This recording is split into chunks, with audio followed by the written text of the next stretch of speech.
That's not Tim Walz. I'm just curious if Madison and Scott are disturbed by any lies that Donald Trump is telling. You've done an analysis of Walz. Are there any lies that Donald Trump tells that you are disturbed by? I don't want any politician to lie ever.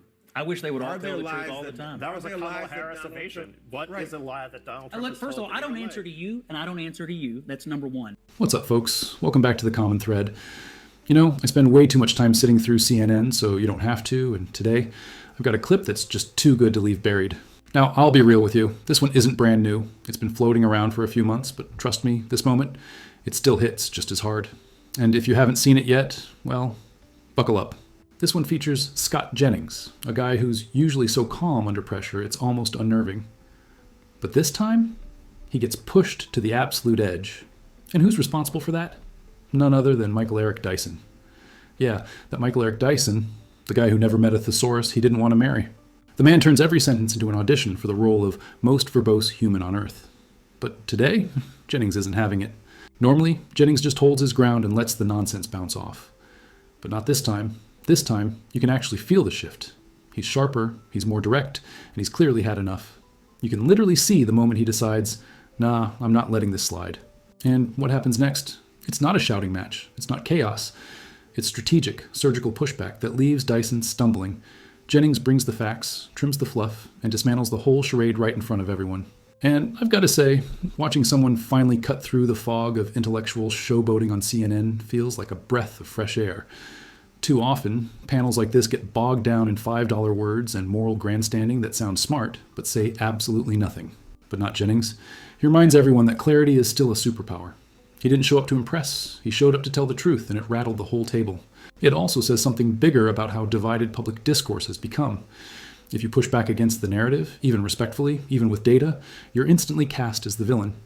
But what Jennings does here is refuse to play by those rules. He makes it clear, truth doesn't have a party, and facts don't care about who's yelling the loudest. And man, that's the kind of energy we need more of in political commentary. And you know what else stands out here? The quiet confidence.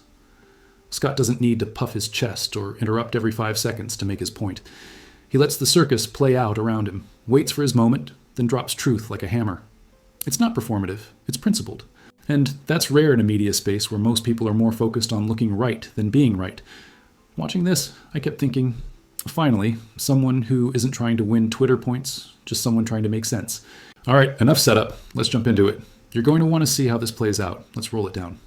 Why are we letting Walz off the hook here? I mean, I just played the bite. I mean, but like this idea. No, I'm just. He said occasionally I'll be a knucklehead. I mean, knucklehead is a euphemism for a damn liar.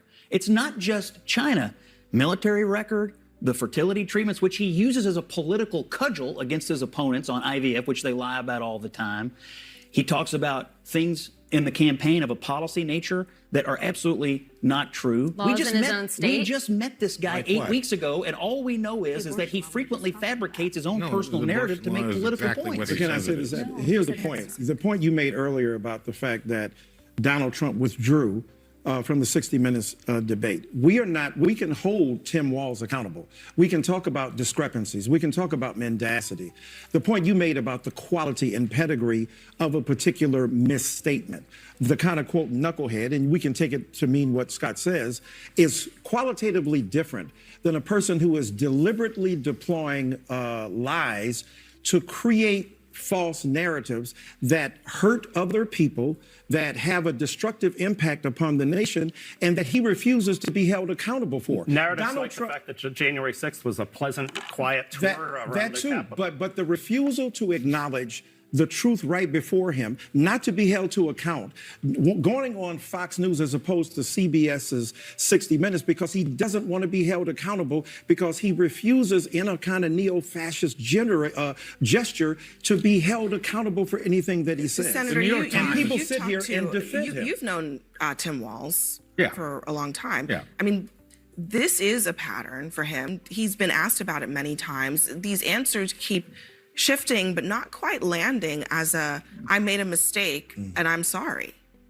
Well, as far as I know, the ones he's done is that he said he had been to China during Tiananmen Square and he wasn't.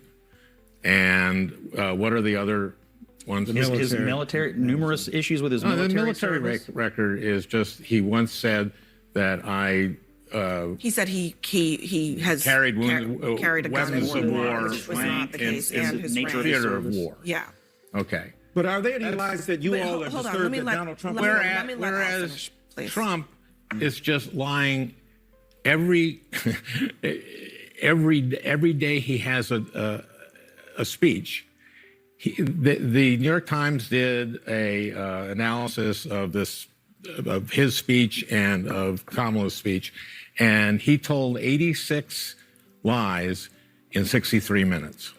You know, every now and then, someone tries to sound profound by throwing out that old line. All politicians lie. And sure, on a surface level, it's true. Politics has always been a game of spin, omission, and stretching the truth to fit a narrative. But the way people weaponize that phrase today, that's where it gets ridiculous. It's become a lazy excuse to pretend all lies are equal. Like a little campaign promise broken on infrastructure is the same as launching a full-blown disinformation campaign. It's not. And yet, the moment Donald Trump's name gets brought up, suddenly the pearl-clutching begins, as if dishonesty was invented in 2016 and the entire political world was pure before him. Give me a break. Here's the truth. Trump may not be polished, he may not be everyone's flavor of leadership, but you cannot say he hides. The man shows up, constantly. He takes questions, from CNN, from NBC, from the very networks that dream of catching him in a gotcha moment. And does he fire back? Absolutely. Does he play nice? Not a chance. But he doesn't duck and cover. He doesn't disappear for weeks, like some other leaders we could name. The media doesn't hate him because he lies. They hate him because he fights them back, on camera without flinching. That's the difference. And they don't know what to do with it. And that brings us to Michael Eric Dyson. Now look, I try not to go after someone's style over their substance. But Dyson? Dyson is a one-man thesaurus parade. The guy talks like he's trying to win an Oscar for best vocabulary. It's like someone dared him to use every sat word he knows before the commercial break. And what makes it worse? He packages it in this performative righteousness, like if he says epistemological framework loud enough, it somehow becomes the moral high ground. But beneath the cascade of syllables is often just noise, dramatic, overworded, performative noise. He doesn't inform, he dazzles. And the problem with that? The more sparkles you throw on something, the harder it is to tell if there's anything real underneath. Now enter Scott Jennings. The man is the antidote to all of that. While Dyson spins up a word hurricane, Scott walks in with a flashlight and cuts straight through it. He doesn't need theatrics. He doesn't hide his thoughts behind academic smoke. He just lays it out plain, clear, and brutally honest. That's rare. And that's exactly why what you're about to see hits different. This isn't just another CNN panel clip. This is Jennings reaching a breaking point, not in a meltdown way, but in a no more games kind of way. It's not just commentary, it's clarity, and it puts the entire table on notice. And honestly, that's what makes these moments so powerful. Because when everyone else is speaking in sound bites, Jennings brings substance. When others perform, he prosecutes. You're not watching a guy try to win applause, you're watching someone try to anchor the conversation back to sanity. And in today's media circus, that's practically revolutionary. So if you've ever wanted to see someone walk into a storm of condescension, keep his cool, and surgically dismantle the nonsense piece by piece, congrats. You're in the right place. Let's take a look. I'm just curious if Madison and Isn't that- Scott isn't that- are disturbed by any lies that Donald Trump is telling. You've done an analysis of Walls. Are there any lies that Donald Trump tells that you are disturbed by? I don't want any politician to lie ever. I wish they would all Are there tell the truth lies all the that- time. That was a Are there lies Kamala that Harris Donald evasion. Trump- What Right. is a lie that Donald Trump Look, has first of told all, I that don't you're answer to lying? you, and I don't answer to you. That's number one. Number two, I it is don't my point my finger it is at it is people. my sincere. Well, I don't answer to these two guys. It's my sincerest hope We're that all having a politicians conversation, do the Scott. best job they I'm can. just asking So to you be still honest. haven't answered So the I don't. question. So I don't And answer that's to what either. the That's American right. So you people haven't deserve. answered And the I think question, when you just like Kamala Harris doesn't What answer the question. lies does Kamala Harris tell that you're mad about? Can you give me a list? Have you brought it? Is it in your jacket? Sure. You want me to say some things that Kamala Harris has sort I mean, of honestly. shifted her position on healthcare? not and she shifted. has Why? said, no, Lies. she hasn't lied. She's so okay. She's I did never one. lied. Now it's your turn. Is So- there any Donald is Trump ridiculous. lie? How about you like the blood of immigrants? Is there some Donald Trump lie? How about January 6th was just a tour? I didn't have anything to do with January 6th. How about Stormy Daniels? Do you care about that lie? Do you care about the lie that global warming is a ridiculous. Chinese hoax? That's a lie. He knows it's a lie. Everybody knows it's a lie. but I must so say- I'm just curious, will you answer the question, is there one Donald Trump lie that crosses the line for you? I do not agree with most of what Donald Trump has said about January the 6th. From the day it happened to this moment right now, and every day I have been on this network, I could not be more clear about what I think happened on January the 6th, what he did and what he has Did said. he lose the election? He absolutely lost the election. And There you now go. we've had 3.5 years of absolute terrible. And that's exactly what happened. All right, I guess it guys, was. we gotta I guess it leave was it me there. asking the question. I'm glad you answered. Everyone, my stick brain. around for I thought us. we were having a conversation. here. Coming up Very next. clear. Look, if there's anyone walking this earth who deserves a little slack for snapping once in a while, it's Scott Jennings. I mean, honestly, the guy willingly strolls into CNN studios time and time again to sit at a table surrounded by people who treat facts like decorations and treat anyone with a conservative backbone like an unwelcome virus. And yet, he never flinches. He never raises his voice. He never stoops to name-calling. Jennings shows up, fully composed, with facts in hand and a straight spine. He could be taking the easy route, doing friendly interviews, avoiding hostile fire. But no, he steps into the lion's den, week after week, and somehow manages to remain the adult in the room. If it were me, I'd have lost it long ago.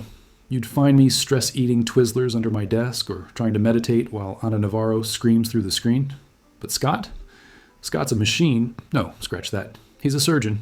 He doesn't attack wildly. He dissects arguments with calm precision, one falsehood at a time. That's what makes him powerful. That's what makes him dangerous. Not because he's loud, but because he's right. And when the smug, elite panel starts shouting and flailing, he's still there, smiling, waiting for the nonsense to end so he can drop one more truth bomb. Now, in this particular panel, they thought they had him cornered. You could feel it. The smug anticipation. They came loaded with talking points. January 6th, Stormy Daniels, the climate hoax quote. And of course, the big one. Do you admit Donald Trump lied? Like they were teeing up a gotcha moment, hoping he'd fold or blurt something out of character. But no, Jennings stood firm. He acknowledged what needed acknowledging. He clarified what needed clarity. And then he turned the whole charade around, calmly, surgically, and with a level of composure none of them were ready for. See, that's the game they play. It's not about discussion anymore, it's about public shaming. It's a performance. They don't want answers, they want headlines. They want Scott to say something they can clip and spin and share 1,000 times on Twitter, but Scott doesn't give them that.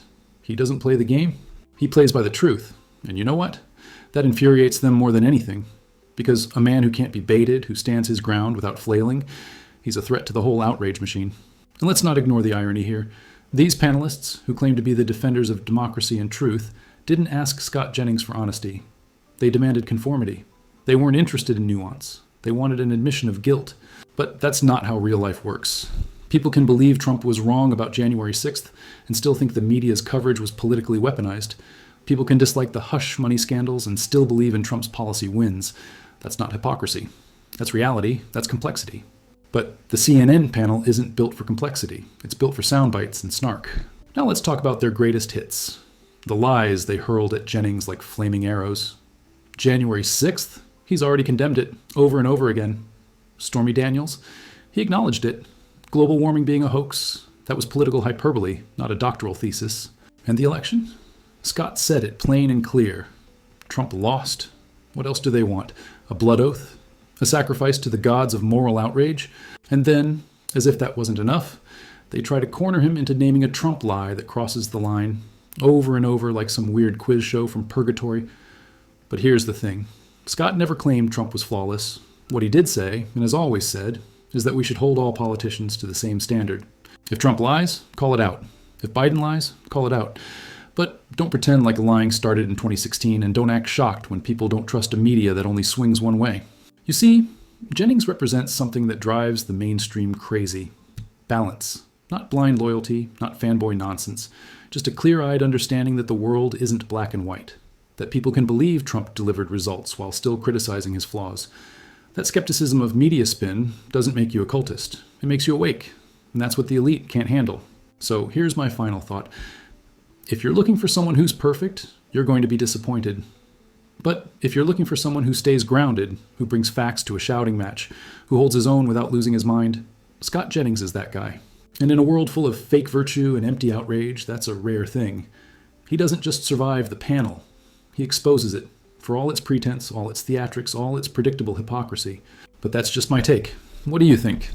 Are these panels about holding truth to power, or just flexing media muscle to shame anyone who thinks differently? Is Scott Jennings a lone voice of reason, or are there more people waking up to the nonsense? Let me know what side of this you're on in the comments below. And hey, if you're done with panels that feel more like bad improv than journalism, hit that like button and subscribe to the common thread. We're not here to scream. We're here to think. Until next time, thanks for watching.